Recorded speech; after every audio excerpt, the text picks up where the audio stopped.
हमें अनीता आज ना डिलीवरी आलू के चालू बेटा कहाँ गए थे? कोई बात बोलो सासा के बोलो आलू के चालू बेटा कहाँ गए थे?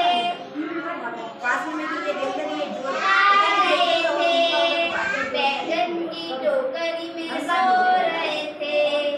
बैगन की टोकरी में सो रहे थे।